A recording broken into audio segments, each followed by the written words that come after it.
यहूदी धर्म। आज हम बात कर रहे हैं यहूदी धर्म की। देखिए, यहूदी धर्म पर चर्चा किया गया है। यहूदी धर्म मेजोरिटी में तो कम है और इसका मात्र एक देश है जिसे हम इजराइल कहते हैं। ठीक, तो इजराइल क्या है? इनका एक देश। ठीक है, अब चलते हैं थोड़ा इसको डीप से जानते हैं। डीप में क्या कहें तो हिस्ट्री में भी इसकी ज्यादा नोट्स और टॉपिक नहीं मिलता है देखने को, लेकिन जो कुछ भी मिला है वह आप लोगों तक साझा कर रहे हैं। ठीक है, चलिए देखते हैं इसके बारे में। यहूदी क्या है? यहूदी एक देश इजराइल से है। यहूदी पूरी दुनिया में मात्र एक देश जैसा है जिसको इजराइल कहते हैं, यहूदियों का देश है। ठीक है, इसके संस्थापक को मूसा कहा जाता है। संस्थापक को मूसा कहा जाता है और यह क्या है? अब्राहम। मूसा यानी अब्राहम से। ठीक है, इसका हेड क्वार्टर जो है, हेड क्वार्टर को कहा गया जेरूशलम। हेड क्वार्टर जेरूशलम है। इसके बाद यहूदियों का देश को इजराइल, इजराइल कहा जाता है या मूसा। यह एक इजराइल को मूसा कहा जाता है। मात्र एक देश है। प्राचीन धर्म में से एक धर्म कौन है? यहूदी। ठीक है, इसके बाद कहता है दुनिया में एक कश्वरी, एक ईश्वरवादी धर्म माना जाने वाला कौन है? यहूदी है। ठीक है, इसके बाद कहता है इस धर्म में अपरिस्थिति और फिलिस्तीन जैसे धर्म। ठीक, धार्मिक स्थल इसका सिनेवार है। यहूदी को धार्मिक स्थल को क्या कहा गया? सिनेवार कहा गया। इस धर्म का दूसरा नाम इब्राहिमी धर्म, इब्राहिमी धर्म कहा गया। इस धर्म का प्रमुख पुस्तक तोरह ओल्ड टेस्टामेंट, तोरह ओल्ड टेस्टामेंट या ईसा या मूसा संहिता। क्या कहा गया? मूसा संहिता। हरा धर्म, ये क्या है? इस धर्म का प्रमुख त्योहार योम किपुर है। योम किपुर, रोश हसाना या फसह, ये क्या है? इस धर्म का प्रमुख त्योहार माना जाता है। इसके बाद कहा गया इस धर्म को ईसाई या इस्लाम धर्म से मिलता जुलता यह धर्म है। इस धर्म का पवित्र दिन शनिवार होता है। पवित्र दिन शनिवार होता है। तो ये क्या है? यहूदियों के बारे में दिया गया नोट्स है जो आप लिखते हैं, तो इसे आप ऑब्जेक्टिव के रूप में इंटरनल या मैट्रिक इंटर और ग्रेजुएशन के एग्जाम में तो नहीं रहता है क्वेश्चन, लेकिन कॉम्पिटिटिव में कभी कभार पूछ दिया जाता है। यहूदियों का देश इजराइल है, इसका संस्थापक मूसा और हेड क्वार्टर जेरूशलम। यहूदी का देश इजराइल, पवित्र हक इसका क्या है? एक धर्म है। इसके बाद इसे फिलिस्तीन से उदय हुआ है। धार्मिक स्थल को सिनेवार कहा जाता है और इसे इब्राहिम धर्म माना जाता है। इनका प्रमुख पुस्तक तोर ओल्ड 16 है और मूसा संहिता में दिया गया है। तो इस तरह की आज लिखा गया है। कुछ त्योहार के बारे में कुछ नोट्स है, इसको हम बारीकी से 2 बार देखेंगे तो कंप्लीट याद हो जाएगा। अब आगे चलते हैं। अब अगला है टॉपिक, जिस टॉपिक को हम क्या कहते हैं? ईसा मसीह, ईसाई धर्म।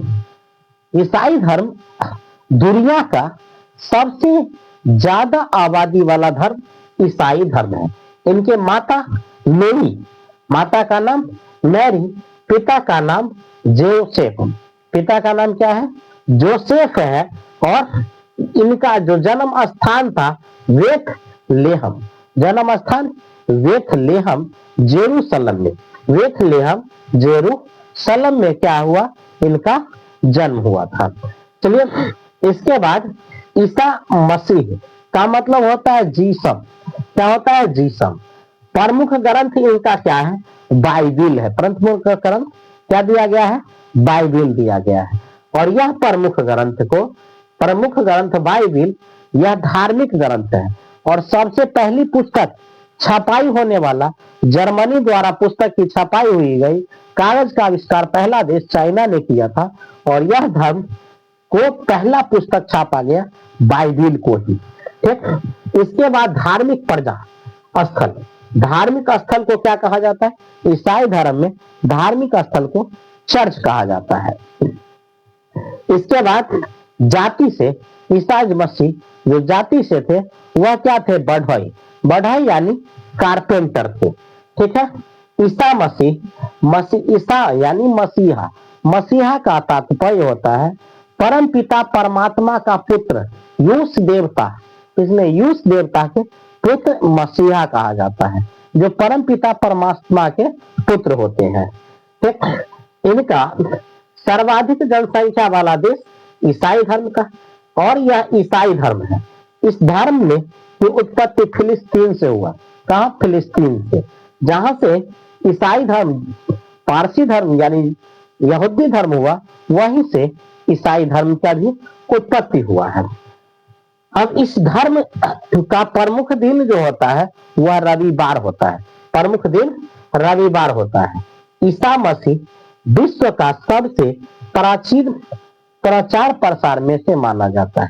यानी कहा गया ईसाई धर्म के जो व्यक्ति थे भारत में आए थे प्रचार यानी विज्ञापन करने के लिए, प्रचार करने के लिए कहिए या विज्ञापन करने के लिए भारत में आए थे केरल में।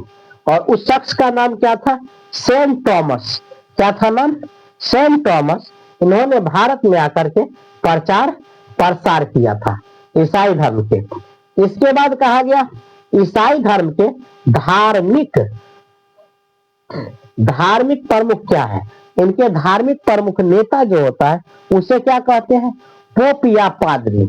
यानी जैसे हिंदू धर्म में पंडित होते हैं, मुस्लिम धर्म में मौलाना होते हैं या मुस्तफा होते हैं, उसी तरह से ईसाई धर्म में पोप या पादरी होते हैं। ठीक है, पोप या पादरी।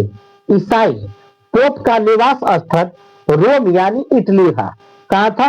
रोम यानी इटली।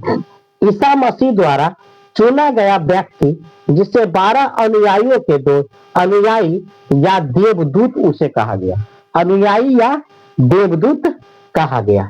ईसाई धर्म को 2 पार्ट में बांटा गया, एक का नाम कैथोलिक और दूसरा का नाम प्रोटेस्टेंट। इस तरह इनका मृत्यु जो हुआ इंटर या पुनर्जन्म के रूप में मनाया जाता है, इंटर पुनर्जन्म के रूप में मनाया जाता है। इनके जन्मदिन को हम क्रिसमस डे के रूप में मनाते हैं, जन्मदिन को क्रिसमस डे तथा मृत्यु को हम गुड फ्राइडे के रूप में मनाते हैं। इसको ईसा मसीह के मृत्यु के दिन गुड फ्राइडे और जन्म के दिन क्रिसमस डे 25 दिसंबर जो कि आने वाला है, इसमें हम मनाते हैं। बाइबिल इनका प्रमुख ग्रंथ में से एक है। बाइबिल प्रमुख ग्रंथ में, बाइबिल को इन्होंने 2 भाग में बांटा, एक का नाम ओल्ड टेस्टामेंट और दूसरा कहा new testament. New testament, old testament. इनका प्रतीक चिन्ह है क्रॉस का। प्रतीक चिन्ह क्या है? क्रॉस का। इसके बाद कहा गया कि देखिए सूर्य का क्रॉस यानी सूली पर चढ़ाने वाले व्यक्ति का चिन्ह है, जिसे हम क्या कहते हैं? याद में चढ़ाया था तो रोमन गवर्नर जिसको हम क्या कहा गया? पेटरसन ने ईसा मसीह को सूली पर चढ़ा दिया था। तो आज हमने बात किया है कितने? 2, एक यहूदियों पर और दूसरा ईसाई धर्म पर। तो ये दोनों वीडियो आपको देखना है और इसे बारीकी से समझना है और नोट्स और कंटेंट बना करके आपको इस तरह से दिया जाता है। ये नोट्स और कंटेंट आपको बहुत फायदे की चीज होंगे अगर इसे आप यूज करते हैं, क्योंकि इंसान का जीवन में किताब कहता है दिल लगाना है किताबों से लगाइए, बेवफा भी निकलेगा तो मुकद्दर बना के जाएंगे। अतः हमें किसी और से न सही लेकिन नोट्स और किताब हमारे साथ जरूर होना चाहिए, क्योंकि यही एक सच्चा दोस्त है जो कभी धोखा नहीं देता है। हमें किताब का सहारा, नोट्स का सहारा कोई भी एग्जाम को करेक्ट करने के लिए लेना ही पड़ता है। और ये नोट्स बना करके आपको दूसरे चैनल पर एक नोट्स पकड़ेंगे और उसको नमरा के आधा घंटा 2 घंटा बकवास में आपका चला जाएगा। और इसमें आपको केवल और केवल क्या मिलती है? जानकारियां मिलती है, सटीक जानकारियां मिलती है, कम समय में ज्यादा कंटेंट दिया जाता है। आप इसे पढ़ सकते हैं,